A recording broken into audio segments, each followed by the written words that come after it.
get tired of your boring day-to-day life? I know I do. Well, I should say that I did. You see, conventional living is living your life until your parents die and you get whatever's left over, an inheritance. Well, I'm sorry, but I don't want to live that way. That's why I decided to do something about it. I want my money right now. So I went up to my dad and I said to him, I want what's coming to me right now. And to tell you the truth, the first thing I thought was, I'll give you what's coming to you right now, you ungrateful little... But I love my son. I love him more than life itself. So I got the money, I gave it to him, and I told him, I said, if you think you can find something better out there without me, so be it. So he packed his bags, and before I knew it, I was out of there. Kissed this boring place goodbye. I had places to go, people to see. So what I did next was... he got lost. I love my son, but he has zero sense of direction.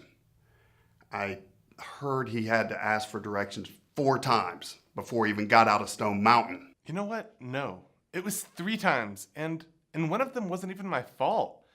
I couldn't understand what Siri was saying. I was just like, okay, thank you. And besides, I wouldn't have an issue with this if somebody taught me how to follow directions. Don't go there. Look, the point is, I was out of there, and I started to live it up. I had more friends than I know what to do with. I was eating like a king. I had the finest clothes and... the ladies? Oh, the ladies. Let me tell you something. About the ladies, they were women, not ladies. Okay, you know what? Never mind that. The thing was, life was good until... my son's money ran out. Right about that time, the recession hit. There just weren't any jobs to be found. I mean, I tried. I really tried. Eventually, I found a manager's position. Well, it was an associate position. Okay, I was a bacon preparation assistant. Basically, I fed the pigs at this rural farm. I hated that job. It didn't make a lot of money, and I didn't have a place to live. There were many days I went without food. I would have gladly eaten the disgusting scraps left over by the pigs. But the farmers, I couldn't. They wouldn't let me. So the hunger pains were a constant reminder of how I'd squandered everything my father had given me. So I lived in agony day after day after day. Day after day, I would wait and watch to see if it was the day my son would come home, because night after night, I would pray. I would cry out like only a father can for his son. Listen to me, I never gave up. I never gave up praying for him, because I knew one day he would realize. Then it hit me. Even the interns at my father's business lived better than I did. At least I had a place to live and food to eat. I didn't have either of those things. So I wondered. I'd love to tell you I never doubted, but doubt sometimes would steamroll in. What if I never saw him again? What if pride prevented him from coming back? No, I will see my son again. Again and again, his words ran through my head as I walked to my father's house. I knew what I'd do. There's no way I could accept a handout, and there's no way he'd take me back as his son. But maybe he'd take me back on as a worker. Yeah, just maybe. Just maybe.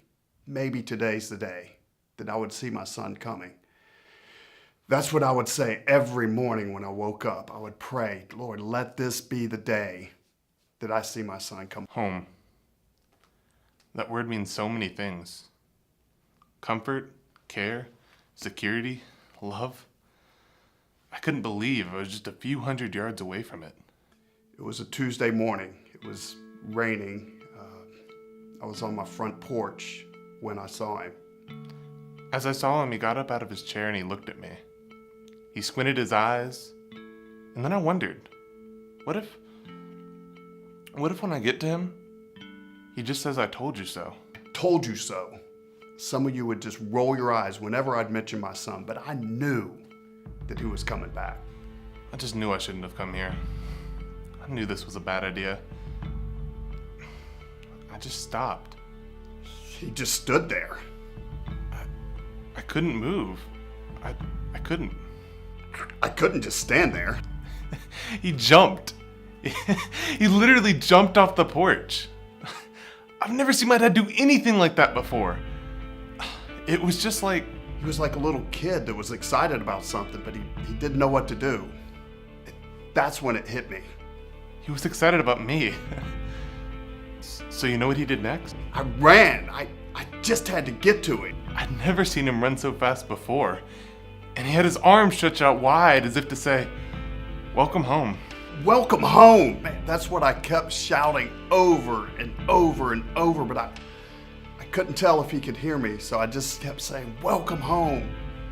All I wanted to do was get him and hold him like he was a baby and tell him, everything's gonna be all right. And as I got closer to him, I could see him crying. He was crying tears of joy. You know what he did next? Well, I choked. I was nervous, I was excited, so I literally jumped. And you know what my dad did next? I fell backwards. I mean, he's a big kid. But then he hugged me. And as he embraced me, I kept saying over and over, I'm so sorry, I'm sorry, I don't deserve to be your son. My son is home. Let's get him some clean clothes. Let's eat. No. Let's have a feast. My son will not live as an orphan anymore. All of my prayers, my hopes have come true. I guess it was hope. Hope that got me to start that journey to come home. Hope that got me through all the miles. Hope that somehow my father could take me back. And hope that I could be forgiven. Forgiven. All is forgiven. And I will never bring it up again. There's no shame. There's no guilt. My son was lost, but now he's found.